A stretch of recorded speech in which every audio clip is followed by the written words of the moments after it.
कार्तिक मास कथा 15वां अध्याय।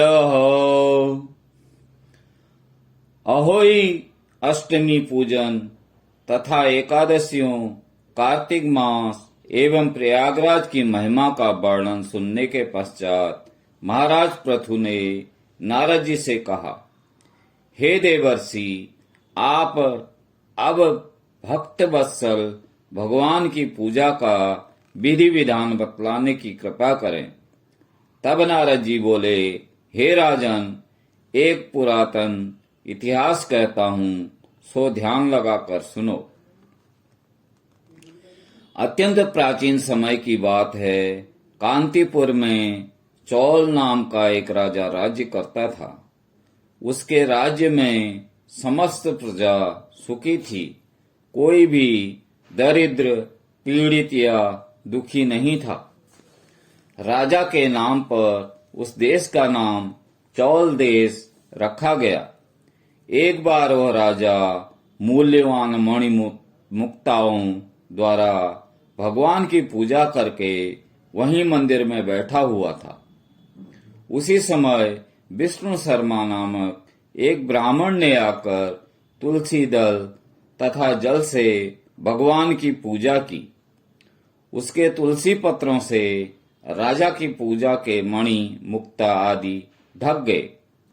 यह देख राजा ने क्रोधित होकर ब्राह्मण से कहा, हे विष्णु शर्मा, तुमको पूजा का कुछ भी ध्यान नहीं है। मणिमुक्ताओं से की गई मेरी पूजा की शोभा को तुमने तुलसी दलों से ढककर समाप्त कर दिया है। राजा के अहंकार के में भरे हुए ये कटु वचन सुनकर विष्णु शर्मा ने कहा, हे राजन, अभिमान के वशीभूत होने के कारण तुम भगवान की पूजा के बारे में नहीं जानते। ब्राह्मण के यह वचन सुनकर राजा ने कहा, हे ब्राह्मण, तुम दरिद्री हो, इस कारण भगवान की पूजा क्या जानो? क्या तुमने कभी भगवान का कोई मंदिर बनवाया अथवा कोई यज्ञ किया है? अगर यही बात है तो मैं देखता हूँ कि भगवान की भक्ति करके पहले तुम स्वर्ग में जाते हो या मैं जाता हूँ। इतना कहकर राजा ने गूगल ऋषि को आचार्य बनाकर बड़े बड़े यज्ञ आरंभ कर दिए और साथ ही ब्राह्मणों को बहुत सा द्रव्य दान देने लगा। परंतु विष्णु शर्मा सर्वदा की भांति माघ तथा कार्तिक मास के व्रत, तुलसी वन का रोपण, एकादशियों को व्रत तथा ओम नमो भगवते वासुदेवाय मंत्र का सतत जाप करते हुए भगवान की पूजा अर्चना करता रहा। वो उठते बैठते, चलते फिरते हर समय भगवान का स्मरण और कीर्तन करता रहता था। कार्तिक मास में एक दिन विष्णु शर्मा ने यूं ही रसोई तैयार करके रखी, कोई भोजन उठाकर ले गया। उसके बाद उसने व्रत भंग होने से के भय से पुनः रसोई नहीं बनाई और भगवान का भजन करते हुए ही सो गया। दूसरे दिन फिर रसोई बनाई और यूं ही भगवान का भोग लगाने लगा, कोई फिर भोजन उठाकर ले गया। लगातार 7 दिन तक ऐसा ही होता रहा और इस प्रकार विष्णु शर्मा को निराहार 7 दिन व्यतीत हो गए।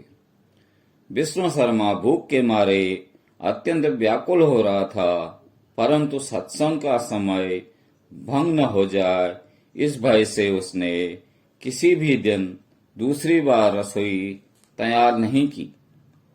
8वें दिन उसने निश्चय किया कि आज मैं पूरी तरह ध्यान रखूंगा और देखूंगा कि भोजन को उठाकर कौन ले जाता है। इसके बाद उसने भोजन तैयार किया और एक स्थान पर छुपकर बैठ गया।